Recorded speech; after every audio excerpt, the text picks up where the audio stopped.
We're good? Great.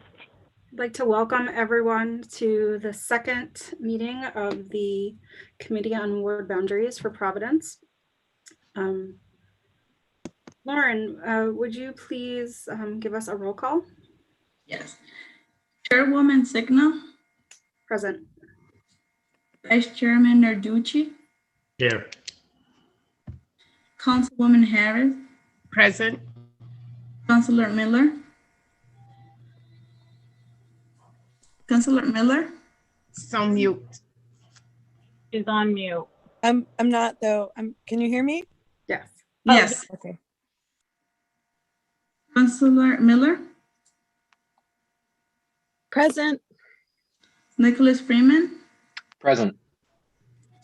We have 5 present. You have a quorum. Thank you. Welcome, everyone. I'd like to start our meeting with our first agenda topic, which is discussion relative to ward boundaries. And tonight we have invited a special guest. Ana Maria Garcia is a data dissemination specialist with the U.S. Census Bureau. And after a phone call with her 2 weeks ago, she agreed to come and speak with us tonight about census geography and census data pertinent specifically to redistricting. I thought it was really important for us to get a baseline education as to what we'd be seeing in the future, and even if we went in the past and looked at what had been done before. And so she's here to share that information with us. Welcome, Ana Maria. Thank you. Thank you. So I'm going to start. Let me share my screen.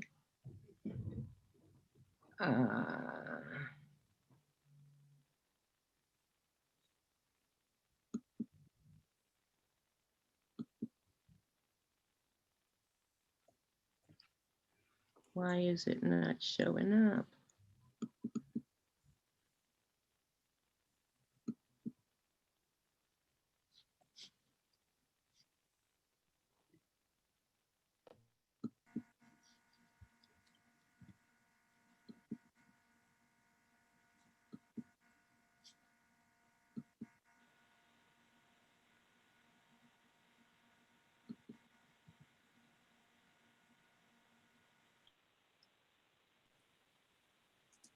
It's not showing up. Why not?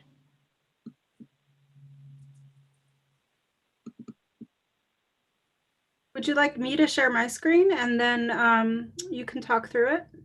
Sure, then we'll do that because for some reason it's not showing up. Okay, and then maybe later when you have to show the internet, you can see Okay, that. great. Right. Okay. Thank you.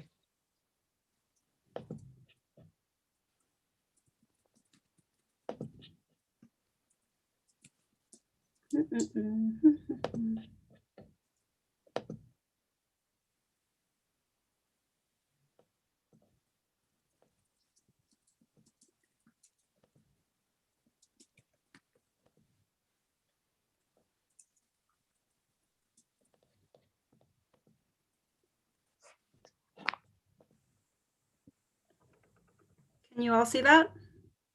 It's Only half of it. only half. Yeah. It has to go to the middle.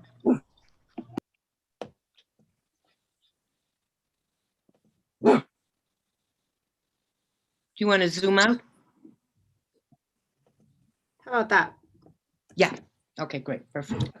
Thank you. You got it. Thank you.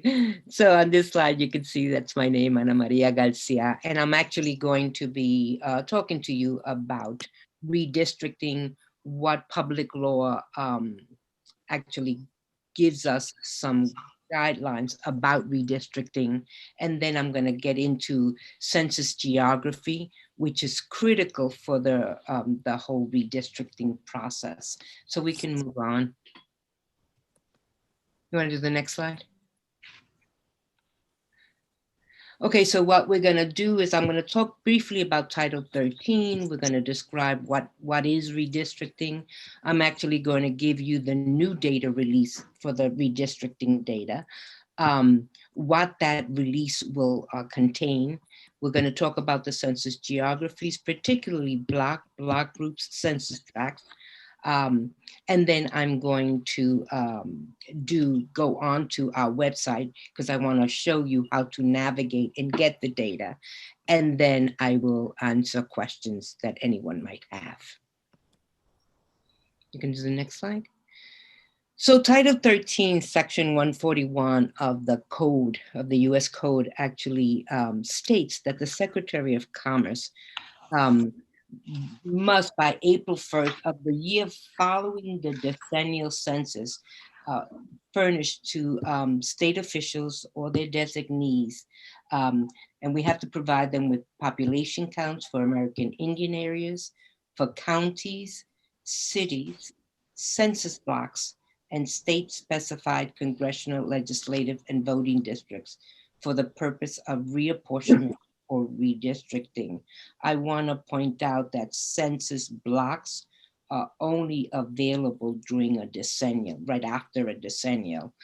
So whenever you look up a census block, you know, like if you look up 2025, you're not going to see data for 2025 within a census block. You're only going to see data from the previous census. Okay. So yeah, let's move on to the next slide. And so redistricting is the process by which you locally get to draw lines based on the data that's provided and whatever guidelines you've set up for your city. And every single place, you know, does redistricting process differently, but everyone gets the same data, which they then use for their redistricting process. And Public Law 94-171 says that we're supposed to provide, we the Census Bureau are supposed to provide state officials actually 1 year after census date. So census day is always April 1st of the year ending in 0. So this year was April 1st, 2020. Last year was April 1st, 2020. And then we're supposed to give you the redistricting data by April 1st of 2021. If we look at the next slide, I'll explain to you why we're not doing that. We just published about a week ago that the redistricting data for all the states will be published on September 30th.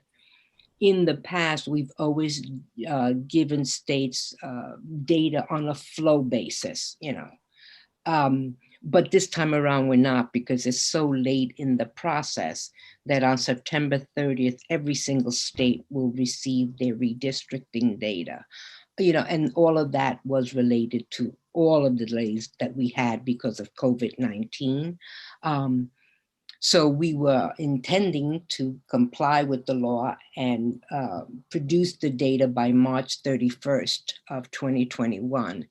That became increasingly possible. So we will deliver it by September 30th of 2021. So you'll have the actual data that you can look at. We did released on February 12th the geographic products for Rhode Island, which I'm going to go online and show you where you can access them and how you can use them, or how you will use them in your redistricting process. We can go to the next slide. And so what the data is going to contain, it's going to give you a count of the population by race. It's going to give you ethnicity, Hispanic or Latino. It's going to give you voting age data. It's going to give you housing occupancy status and any group quarters population. And the housing occupancy and the group quarters population are so that you will know within the housing units how many people are within that particular housing unit. I'll actually demonstrate that for you. And, it's all information that every single state, city need to either redraw or redistrict their legislative boundaries. Okay. You want to go on to the next slide? Now, this is just a part of our geography. We have quite a bit of census geography. But what we're going to concentrate on today are the bottom three geographies outlined in red in the center of the spine of this hierarchy. And those are tracts, block groups, and blocks. And so if we move to the next slide, you'll see that a block is actually in an urban city, just like in Providence. It could be a block, a city block that's bounded by streets. And then we have no threshold, no population threshold for a block. And that's because one of the things that we do when we develop our geography is that we'd like to make it consistent around the country because our geography is for the entire country. However, if you're in a block in, Providence, you could have in one block, and I'm going to make these numbers up, 20,000 people. You might have a couple of high rises. So you have 20,000 people. You head out toward the Midwest, and a block could be several square miles and have 3 people in it, right? So there's no way that we can get sort of an average because the extremes are pretty extreme. So we've left it without a population threshold and no housing unit threshold. Census blocks are 4 digits.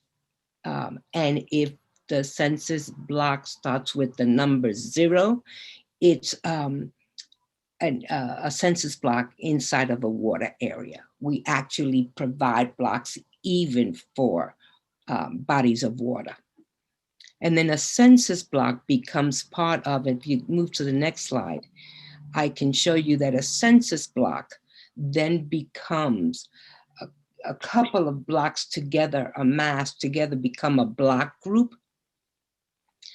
And they all, one of the things that you'll notice here is every single block starts with the number 3. That's then becomes block group 3.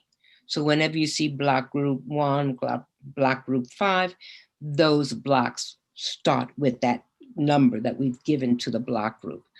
Block groups have generally anywhere between 600 and 3,000 people in it, right? And somewhere about 240 or 1,200 housing units, okay? And it's the smallest block for which the Census Bureau collects data for the American Community Survey. So for the American Community Survey, you do not have block data. You only have block data for the census, okay? Let's move on to the next one. Then a census tract, which is what most people know us by, contains block groups, right? So you can see inside of this picture that we've got, block group 3, all of the 3,000s.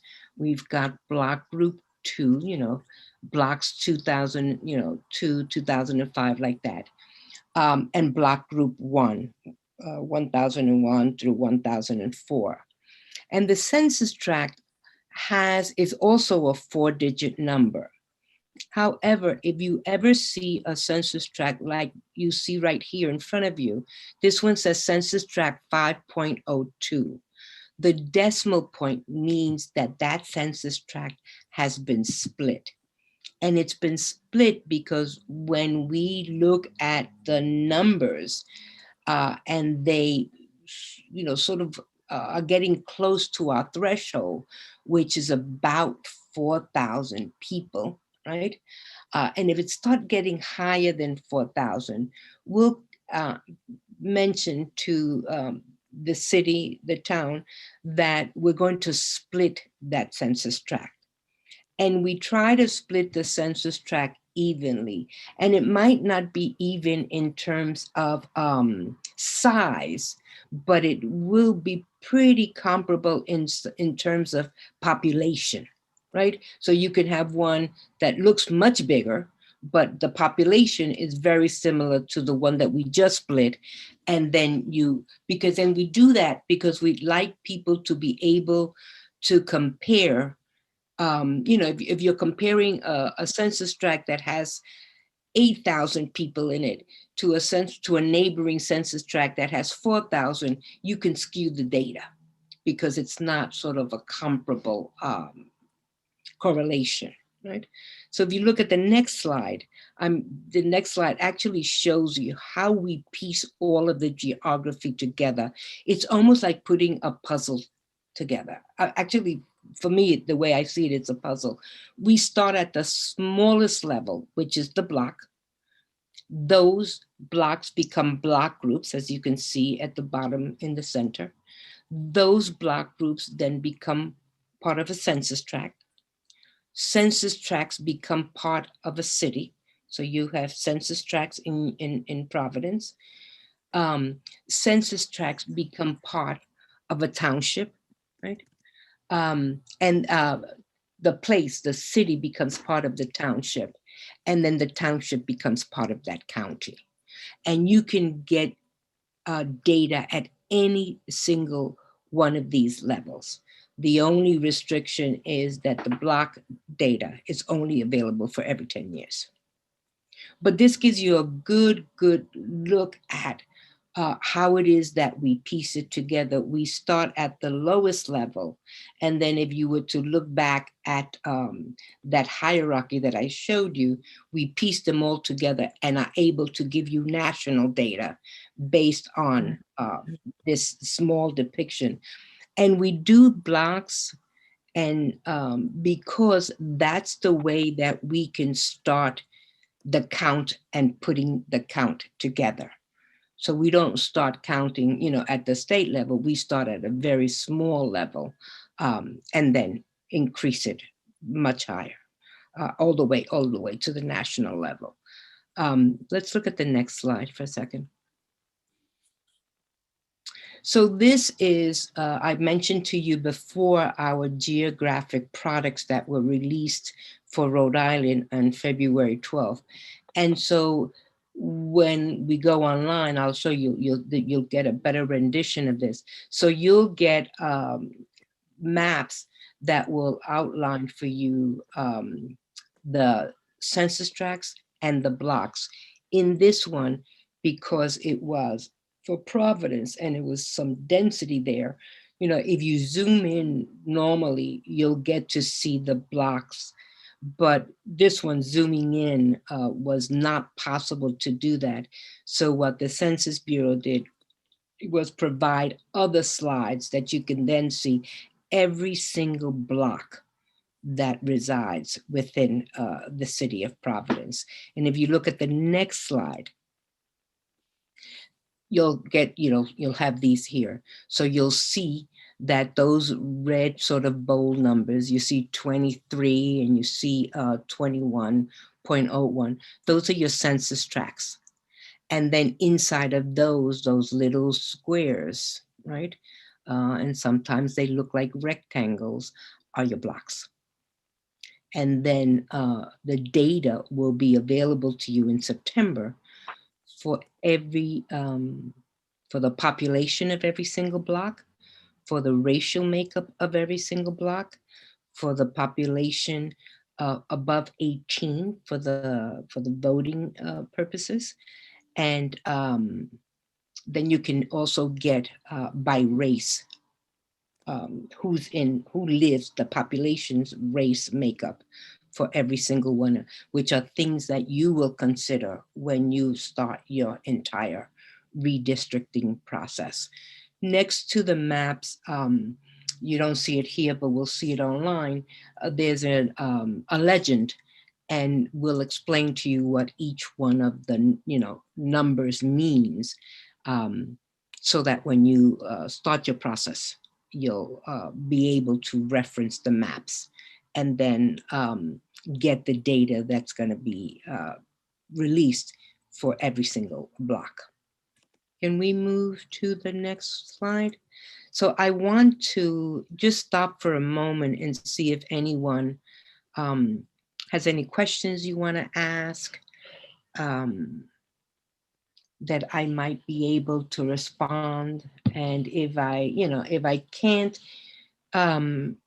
respond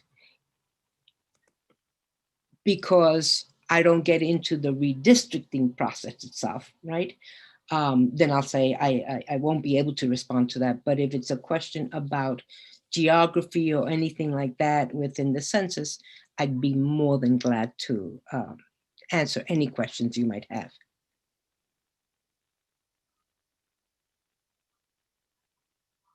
Have any questions?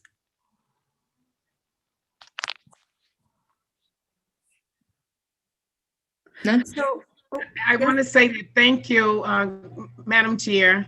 I want to say thank you to Ms. Garcia. She was very, very thorough. I was a little nervous about, wow, this is really deep, but come to find out she's very thorough with her information. I think some of them was about, exactly where do we start? And she answered that right away before closing. I had some questions already before I even started the presentation, so she's been very thorough. Have no questions at this time. And I offered to the chair also that when, if questions come up, like, I don't know, like I know sometimes I attend a meeting and I have no questions, and then I walk out and then I remember 4 questions I should have asked, right? So if that happens, just, collect them and then send them to me. And if I can respond, I will gladly respond. And when the data actually becomes available in September, we can come back and then show you where you can locate the data, and then you're off and running. Okay. So I do have a question for you. Okay. I don't know if you know the answer to this, but so one of the things that I'm curious is if when people redistrict across the country, if they split blocks in half. I don't know, because I don't know the practices of all around the country. And I would guess, given all of the angst that you hear about redistricting, right, that probably happens, right? So it's not something that we say you shouldn't do, right? If you plan to do something like that, what I'd recommend is that you develop for yourselves what are the criteria that you're going to use if you're going to split something. Madam Chair. Madam Yes. Chair, if I may, just a comment. I know, like in my particular ward, you can go down certain streets, and the left-hand side is Ward 4 and the right-hand side is Ward 14. There's even certain streets in our wards that, and I know it's all of our wards, is that the even numbers are one council person, the odd numbers are the other council person. So just so you guys know that, I don't know if you're aware of the way the boundaries are right now in our wards. Appreciate that. Madam Chair, Yes, Tina. I just want to acknowledge that Councilman Espinal is present from the council. Welcome, Councilman. Do you have any questions? Thank you. I do not at this time. Thank you. If you have some, please feel free to ask.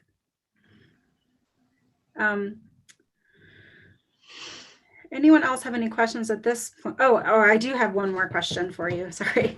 I know that you mentioned the 2020 geographies are available, which is really great news.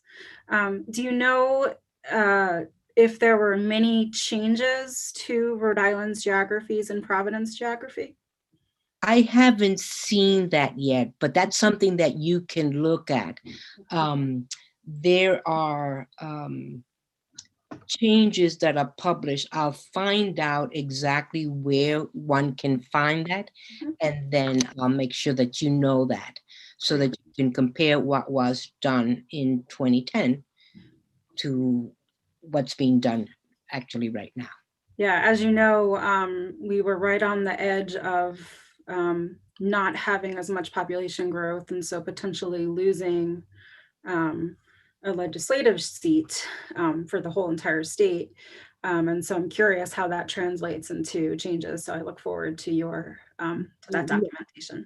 That's one of the things that in the whole, redistricting process, one considers, because if you gain a seat, you got to figure out what your, boundaries are going to be for the new person, right? And if you lose a seat, who you're going to take away from to redistrict, you know what I mean? So those are conversations and discussions. Yeah, that fortunately we don't, fortunately that's the state level. Right. But it will affect us, of course. It will definitely impact you. It'll definitely impact you. But I'll find out where you can get the changes and the differences between 2010 and 2020 decennial. Okay. Appreciate that. Okay, and just so we're being really clear to the committee, the reason why our boundaries likely changed even slightly, meaning the census blocks, the census block groups, the census tracts, is because we had population shifts. And so she was mentioning about different groups of people living in different places. And if it gets to over 4,000, that's when we start to split things in half. So, right. so and that split is done back at the Bureau, yes, in consultation yes. with the city. And then they just tell us. I see Member Freeman is raising his hand. Thanks so much. First of all, Chairwoman, you took a couple of my questions out of my mouth, so thank you for doing such a good job here. And Ms. Garcia, I thank you for your wonderful presentation, and also, not that you could have known this, but the geography you're showing here seems to be centered right on my house, so I got a real kick out of that. Would have never known. Yeah, you've got Whitford Ave right there, so I'm covered. I was curious about the other factors besides population that go into shaping a block in particular. And I may have been looking at old data because this was probably 3 weeks ago, so before the new geographies came out. But I was looking at some of the blocks around downtown Providence where we've moved a highway. I-195 is no longer where it was 20 years ago. And as I was looking at some of those blocks, I was saying, oh boy, that looks like it's crossing over where streets are and things now. And so I'm just curious some of the geographical factors that go into shaping blocks. A block has to have definitive boundaries, right? So it could be a street, it could be a road, it could be a bridge, or it could have invisible boundaries, right? Like, that on this road, on the other side is another town, and on this side is your. So we consider all of that when we're, but what it is, it's actually the boundaries that decide that. And then the boundaries, within those boundaries, those thresholds that we've set up. And then, then the people decide how you want to, provide people with the redistricting information for your town. So we will probably, where you say that the highway is now going over with some blocks, they'll probably look at that and then, decide, okay, the highway's here now. That's a definite boundary. So we'll look around to see what else we can look at as boundaries. Thank you. You're welcome. That's a really good point. Member Freeman, just new places that haven't been before, and not for this census, but maybe the next decennial census, there will be more housing there or other things. I remember, anecdotally, I remember from the 2000 to the 2010 census, there was when a new dorm or a RISD dorm went in Providence, we saw our Asian American population in downtown Providence, I think, quite like went up 200% or something like that, because so many students were moving downtown. So just shows you how much things will change in one like really small piece of land. Any other questions before? Oh, yes, I see.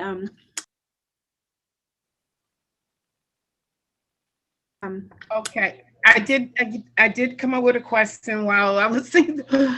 You mentioned density before and threshold. You combined it with threshold. How much density should we consider in each ward or the boundaries? Sometime we are over clustered, I think. Is there amount of density that we should be considering? That's a place that we will not step into. You know, we'll tell you what's in every single area, and then, you know, the locality will determine how much smooshing they want to do or how much space they want to, you know. Thank you. You're welcome. I think that's another really good question for us to ask ourselves, and maybe to investigate how other municipalities do it and how other places do it in Rhode Island and even beyond. Fortunately, we have some time, since the data, as Anna Maria mentioned, will not be to us till September or even October, really. So thank you. If you want to make a note of that, we can definitely work towards that goal. Yeah, you might want to consider looking for places that you know, that are towns or cities that are comparable to you in size, and, you know, and find out, you know, what was their redistricting process like. You know, because you want to do it with something that's comparable. You don't want to do a Providence with you know, an LA or New York. You know, that's it's not a fair comparison. So I'll actually look up some cities for you that have comparable sizes, and let you know who they are. I have no idea how you would contact anyone there, but at least you can start someplace in that particular city. Thank you. You're welcome. Anyone else, or should we go on to a demo? Let's move on. Okay, let me see now if I can do this.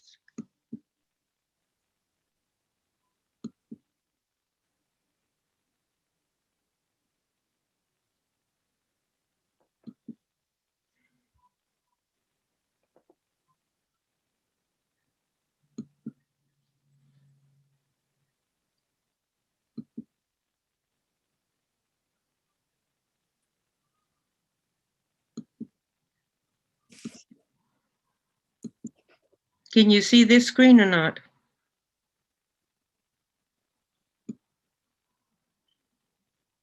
No. No? I don't know. No. It's not doing this for me.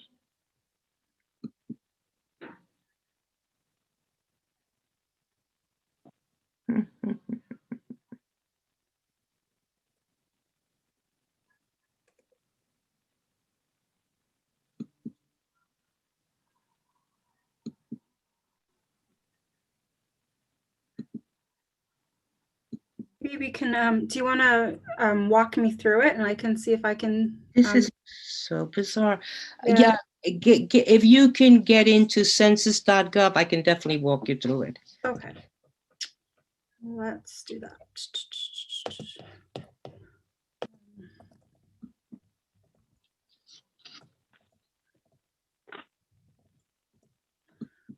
Okay.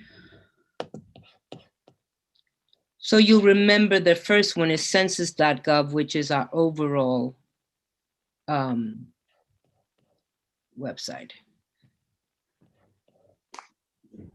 Can you all see that? That's the actual data tool. Can you go to census.gov?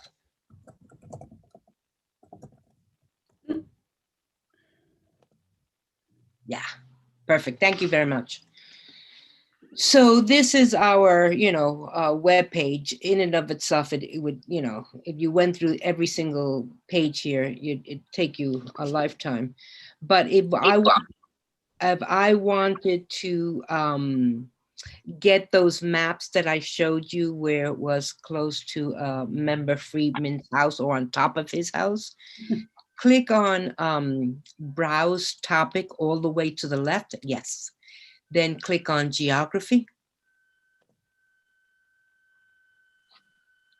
Okay, and now keep scrolling down. And you should see 2020 Census PL Redistricting Map Suite. Click on that. And then it's going to ask you, keep going down, it should ask you what state. I think maybe I need to click on one of these. Okay, so let's do the county block map. Yeah. This one? The first one. The county block map. Sorry. Yep. Now it should, okay, then just click in, Rhode Island.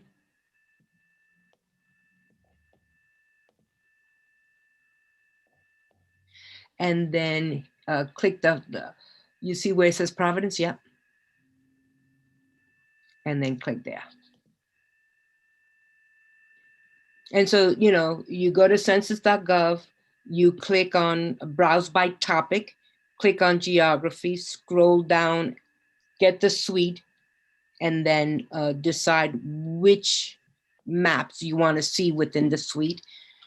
In this one, which was the county block, the first suite that it gives you, if just scroll up just a tad bit higher, this first one actually breaks out the area that is being demonstrated in quadrants. If you scroll down a bit, quadrant 23 has the bulk of Providence City. Yep. And then you would just scroll down till you got to quadrant 23. Okay. So we can, keep scrolling down. My computer's a little bit slow, I guess. And mine is acting up. I do this 10 times a week. And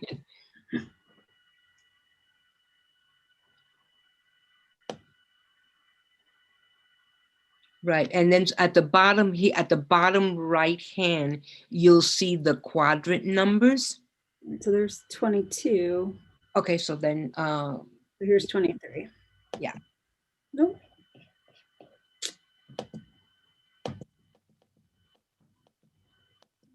It's 23 right there.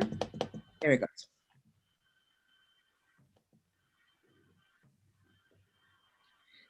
So this is 23. And what would normally happen if you wanted to see the block here, you could zoom into it, but it's so dense that it wasn't available for us. So what the Bureau did was, if you keep scrolling down, this happens to be in what they call a B block, and you scroll all the way down, you'll see that it's not. It's just taking some time. Yeah. Oh, okay. You'll get in the B blocks, you can see this is not that yours, this is not Providence, but you can see here, if you were to zoom in, that you can start to see the blocks. That makes sense. Okay. And which was the second picture that I demonstrated to you. There's the part. Right, there it goes. Great. Right. And so now, and this is one part of it, and because it actually touched a couple of parts, but you'd be able to see all of the different blocks that are made up, that make up Providence City. Great. Apologize, Guy. My computer is quite slow, but. But so long as you recall how to get to this, Yep. then you'll be able to access it, and at a later date on your own computer. Now, if we went now to that one that you had before, data.census.gov, that is the actual tool. This is the tool where one retrieves data. And there's two ways that you can retrieve data. The one next to the little magnifying glass, and that's what we call a simple search. So type in there total population, comma, Providence City, and then hit search, and something's going to happen there. I'm doing this on purpose. And what you see is, if you look at the upper right-hand corner, you've got Providence City, Utah. So we've got to be really specific. So we go back in, put comma, Rhode Island. There we go. Yeah. And now you'll have, Rhode Island. And then you could get any table from here. But what I'd like to do is, in front of total population up on that one, put PL 94-171. Take out total pop.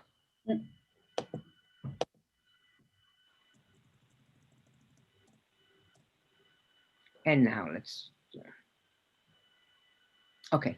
Now these are the tables for that you'll be receiving on September 30th. So you look at the occupancy status table. Now this is all data for, if you look at the year, it's 2010, right? So let's click on that occupancy status. And it's going to give you the total population, right? And then these are housing units, 71,000, and then how many are occupied and how many are vacant. So it starts to give you a framework. If you choose the next table, race,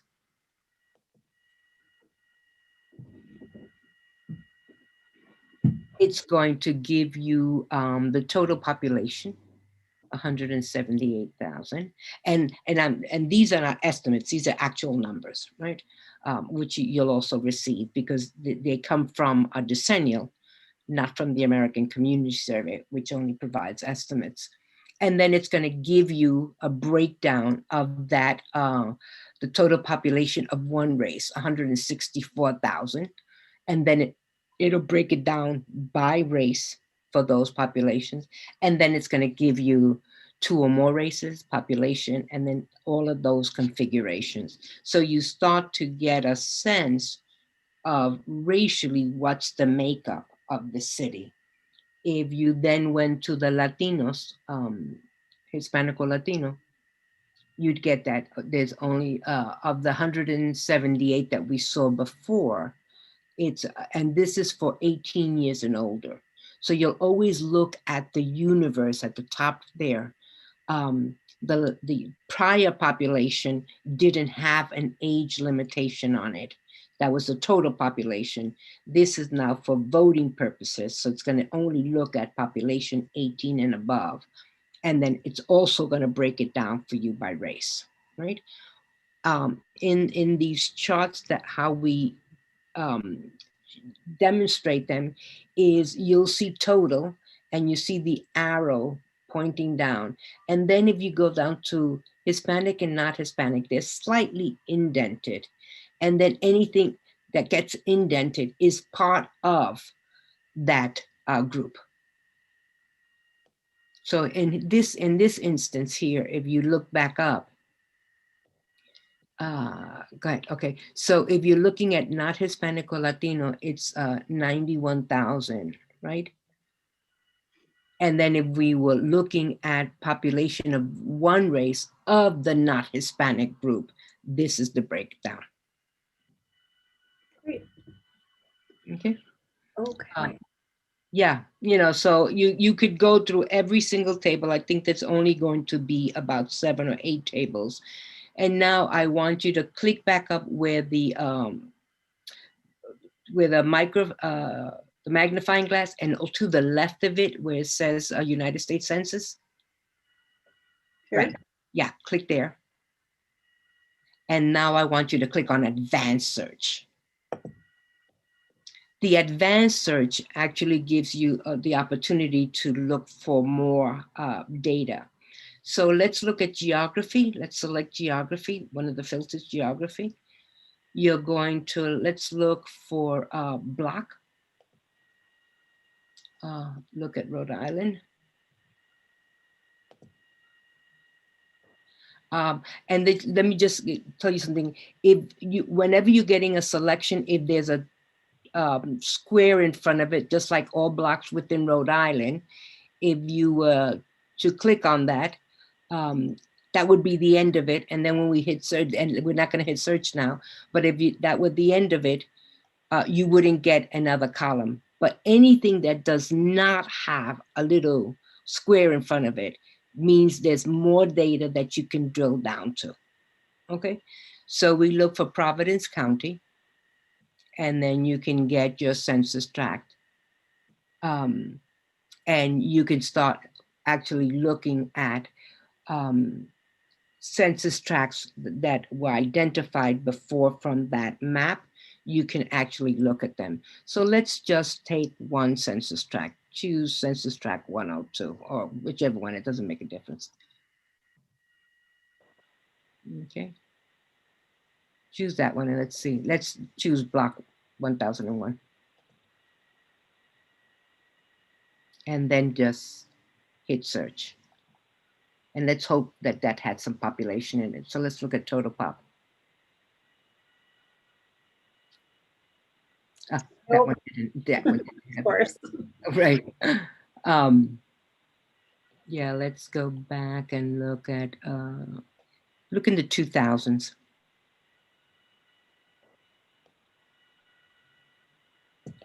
2002. I'm just guessing at this. Okay. And that way we can. There we go.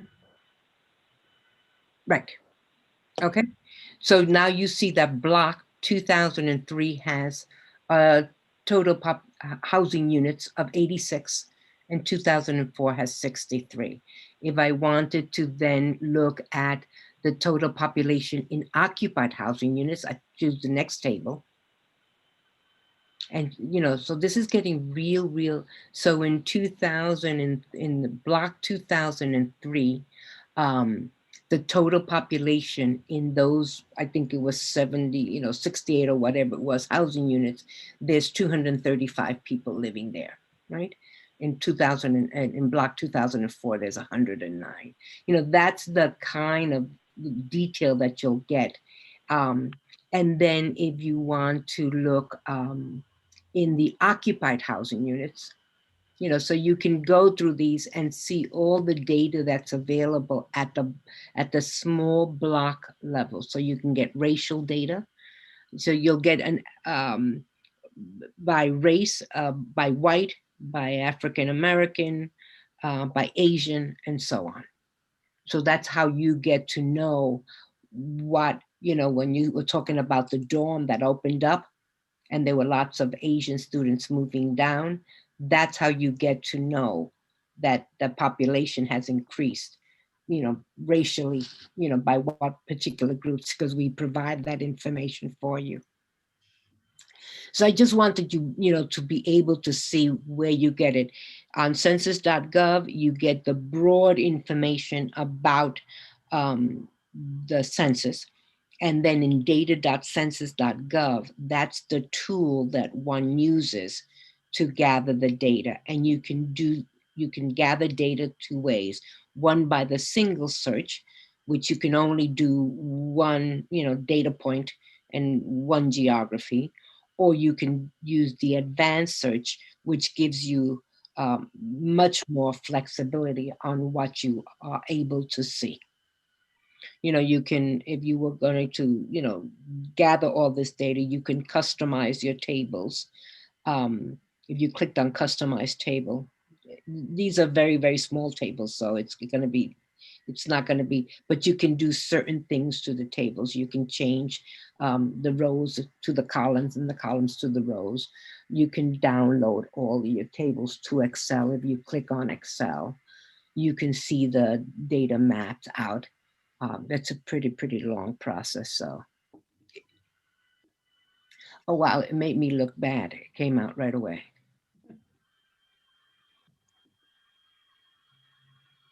That's pretty cool. Yeah, it has a pretty, it's matched up with Esri, so it's a pretty good mapping system. Great. Yeah.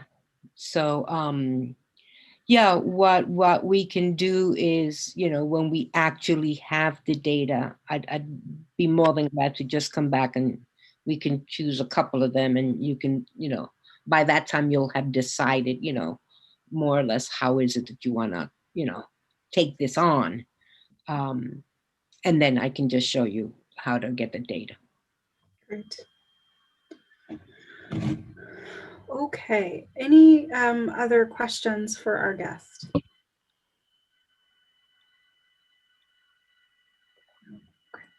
I feel like I had lots of questions and I feel like I got them answered, so thank you.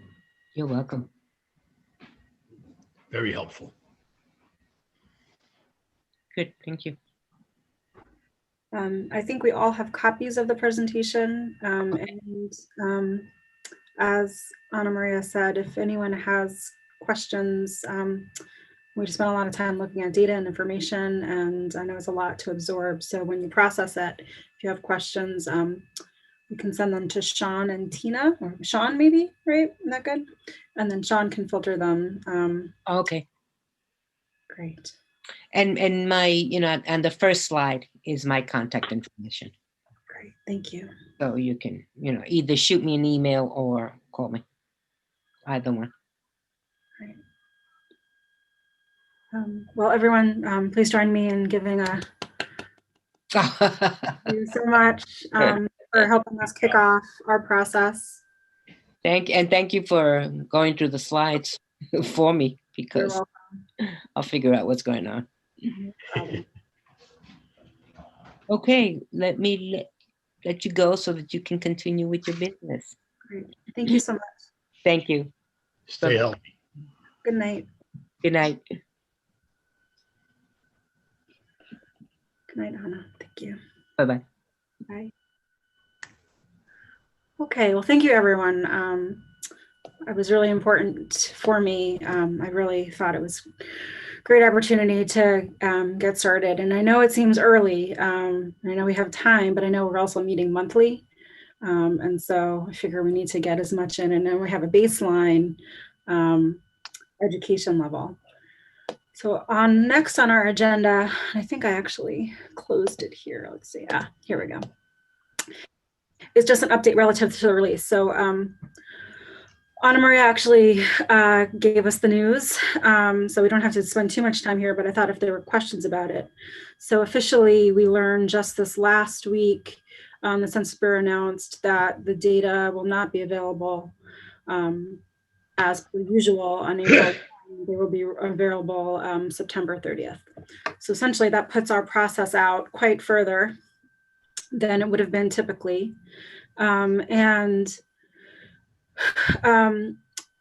We need to, I actually apologize because I need to do a little bit more information gathering as to how that affects the 2022 elections, given that we need to wait for the state to do a bulk of their work, as John told us last month, John Marion told us last month. And so I'm not sure if anyone has any comments or thoughts about that. Nick, yes. Member Freeman. You can call me Nick. There's two Nicks. Hey, I got to be careful about that. Yeah, when I saw that news in the last week or 2 weeks, my first thought was about potential candidates running for office. And I know that in Rhode Island, unlike some other places, we don't have a March primary. We have a September primary, so that would give us more time. But I putting myself in the shoes of somebody who might be considering running for office. If you're not sure what the boundaries of the ward you're planning on running in are, it's hard to make a decision if you're going to run. So I think that I was really surprised and a little put off by that information that it's going to push this back. I know John Marion had discussed maybe not getting the data until July instead of April, but September or October instead of April. That really collapses our window to get this done in a way that's going to be effective for the many people in the city who may be considering a run for office. My answer to that would be, it doesn't matter where you run, you're still running in Providence. Be nice to your neighbors. Right, Councilwoman Harris? I think we don't know what the census look like. I'm very curious to what the new data look like. And Councilman Narducci said one of the things that's really, really important, that we don't have our boundaries where our neighbors don't even realize who we are as council people, because in the middle, one half of the street and the other half of the street don't make any sense. You know what I mean? Because it's not fair for us and it's not fair for our constituents. So I think it's going to really, really matter, these blocks and these boundaries. Willing to work with you, Councilman Espinal, because we in the same area, so we gotta be together. Councilwoman Miller, I see you're unmuted. Do you have a question? Yeah, I would just say similar to along the lines of what Member Freeman was suggesting. I do think we should take a little bit of time, since we seem to have nothing but time, in the next couple of months to figure out what we're really saying here and like what the process is going to look like, because I was also pretty concerned when I saw it. When did that come out? It was like last week or something, right? I was also like, whoa, that's not going to work. I think in terms of just like thinking about fair elections and the process that people engage when they think about running for office, it seems really reasonable that folks should have like a year of knowing what the district is. And so I don't have an answer to that, but I'm happy that we have some time to think about that and to sort of figure out how long the state's going to take, what's predictable in this process and what is not, so that we can, when we actually do get data, we can just roll with it. Great. So I think we've actually morphed into the final agenda point, which is, let me say exactly, discussion relative to future topics. But these sort of go hand in hand. So I'd love to elicit from you all, and I think we've already heard a few topics for upcoming meetings and sort of to set some priorities for what's important next. Does anyone have thoughts on that? Member Freeman. One thing that I keep thinking about during these conversations is I was glad this came up with Ms. Garcia, when she was talking about the possibility of splitting census blocks. She said, well, if you're going to consider doing that you should ahead of time develop your own criteria for doing that. And I think that's good advice, in general on this. I think that maybe it would be a good idea for between now and the next meeting for us to put our heads together and think about what types of sort of guiding principles we want for this process. There are so many things that are going to be up to us ultimately in the end, but what do we want these guiding principles to be? When I know that by charter we have a report we have to do at the end on this, I think that stating early in the process what our ideals in this are, what our values in this are, and what our guiding principles would be is going to be a good way for us to have something to refer back to when we have to make these difficult decisions later on, and so that we can hold ourselves accountable and the public can hold us accountable for the decisions we make. Yeah. And Chairman, if I may just quick, sorry, Councilwoman Miller, you want to go? No, I would just say, like, I'd love for us to present something to council as a resolution along those lines.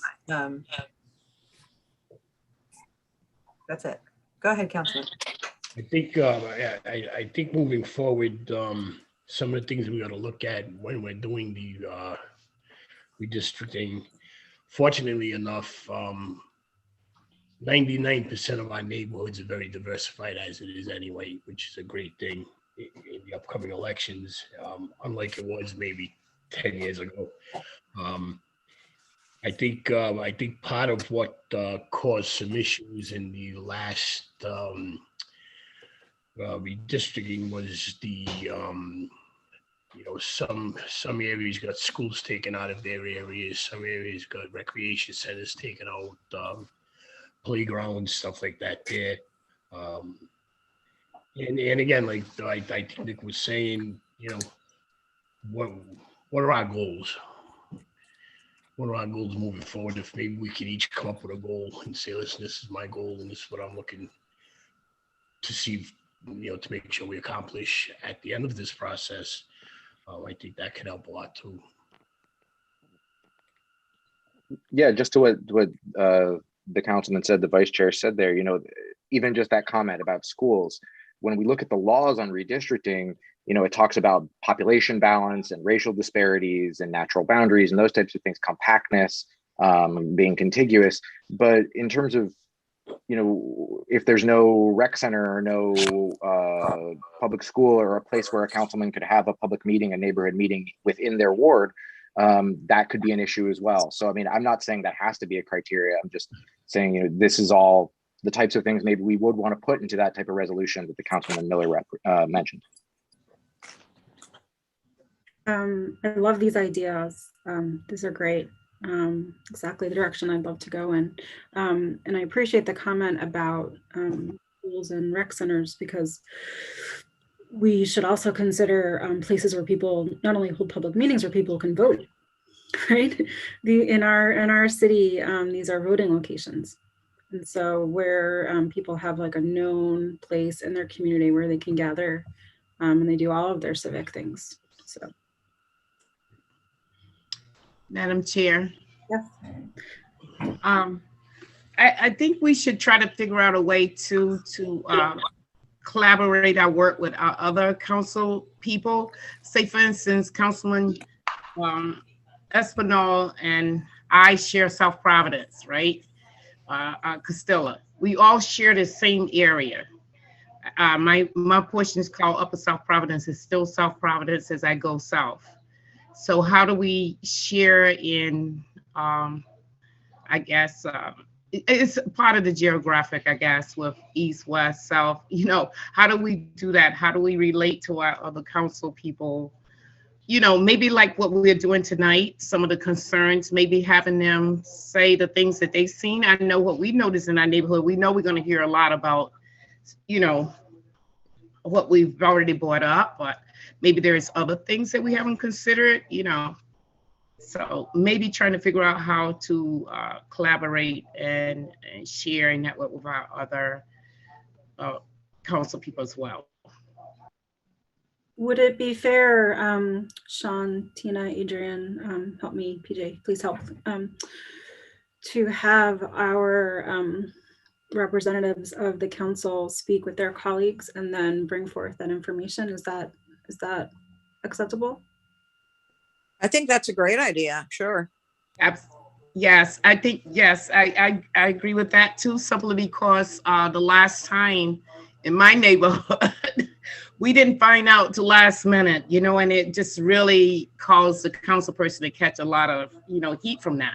And so I think it's much more comfortable coming from the council person as we're receiving information from our neighbors. So that's an awesome idea, I think. Yeah, and to that point, we have time, I think we have time to do a little bit like of a public process before we actually get to start working with the data and after. And there's lots of ways to think about what that could look like. I know we talked about some of them last time, in terms of engaging school age young people to engaging youth at our rec centers. So like there's all sorts of ways to think about how we could publicly engage folks on the data that we're going to get, but also just the idea of place and neighborhood and defining that community for our neighbors. I don't think that's a bad idea. I just think that we need more information. To involve the public now, I think would be a little immature, only because we don't really even have the information we're looking to move forward. What I think could be a proper thing to do is, I know most of us, well, right now it's a little tough, but I know most of us have good relationships with the people in our neighborhoods, to where maybe we can send out something asking, what they would like to see in the upcoming redistricting moving forward, the ward boundaries moving forward. I was only suggesting a plan, put a plan in place for that type of outreach, like sort of like what Councilwoman Miller was saying, ditto to all of that. Just coming up with a plan and how, and a timeline. I'm really good with timelines as well. So if we could do something like a process. I mean, we're trying to see what we're going to do going forward as we wait for the data, because you're right, Councilman, we can't tell people anything unless we have the information. We can't tell anyone unless we have the information, but we can put the plan in place and say by this time, I'm just good with timelines. That's just me. Member Freeman. In the perfect world, timelines work great. I would just say that I think that, yeah, we should have a plan. We should come up with a timeline for this, but there are some things that we can get done in the next, 6 or 7 months before that data comes in. And one of them was something we talked about with John Marion last time, using that District R website to have people draw their own communities. And maybe that would help inform some of the way we think about this in the future, to the comment that Councilwoman Harris, you just made about how do we divide South Providence? I've lived in Providence my entire life, and outside of seeing neighborhood maps about upper versus lower South Providence, none of my friends ever said, oh, I live in lower South Providence. They told me what street they lived on, and they said, I'm in South Providence. But maybe using that community drawing map feature, we can find that people, well, this is really the part of South Providence where they spend a lot of their time, or maybe this section has a lot that crosses over with the Reservoir Triangle, and let's keep those areas together, or something else I've never even thought of. So I'd love to engage the community sometime over the next 6 months to even just do something like that. So I will say that I have reached out to the planning department. There is a GIS specialist there, and his name is David Dosrace, and he has been with the city for a long time. Many of you probably know him. He has agreed to make a map for us. It's going to be an interactive map that will live on a website, and we're working with Ziggy from the IT department. And so this map is going to be a mega map. It will have the 2010 blocks. It will have the 2020 blocks. It will have the census tracts from both years. It will have current ward boundaries. It will have the precincts for the state level precincting. It will have neighborhood boundaries. It will have things like schools and rec centers and sort of known points in the neighborhood. And all of this will be you'll be able to zoom in and out right onto a property or back out to the whole city. And you'll also be able to click on and off of the different layers, so you can see where there's things that cross or things that align. And so I wanted a first step after we learned about geography. I wanted a first step of us to be able just to go in and investigate our neighborhoods and see what we're doing. But it's going to be available on our website, so it's something that's going to be a public tool. But then I do agree that it will be great to then accompany that with a tool that allows people to build their own new districts. So first you can see what we have and what's available to work with, and then move on. And all of that should be, Sean, if I'm speaking out of school, let me know, but we're going to host those on our council website on a separate page. yep, that's the goal. We're trying to finalize that right now. So I think we'll certainly have a much better update for the next meeting. Perfect. That's great. Awesome stuff. What is the next meeting? We haven't done that. We're meeting on Tuesdays, typically around this time at the end of the month. I think that's what we agreed upon last time. Yeah. So the next meeting would be scheduled for March 23rd at 5:30. Madam Chair, Yes. is there any more ABCs, like just a study on some of this stuff? Is there any more information that we can gather? The more we have, the better for me. Yes. You know, okay. You want homework? There's a great guide. It's dated. It's from 2009, 2010, but the Brennan Center out of New York has a book. It's called The Citizen's Guide to Redistricting. And I actually happen to have a hard copy of it, but the PDF is available online. We can send that around to you. We might, I know that John Marion has, at one point in time, he had several hard copies. And so perhaps we can ask John to share a copy with us. And I'd be happy to lend my copy out. I have a hard copy and I don't have it in front of me, but so that I think is a great detail that'll have for every state in the country how redistricting happens. And it's a very broad, but it's a really good overview. Broad in the sense of it goes through all the facets of redistricting, but it doesn't dive deep into each city and town. Okay. Thank you. Yeah. So it sounds like not only do we have some educational and some reading to do, but it sounds like we also have some work to do in how we're going to even work together. So how we're going to come up with this value statement, which I do think is really important. And then after that, not only our value statement, but coming out of our value statement will then be SOP, standing operating procedures. And this is what we keep on talking about is, what is our process? How do we make it predictable?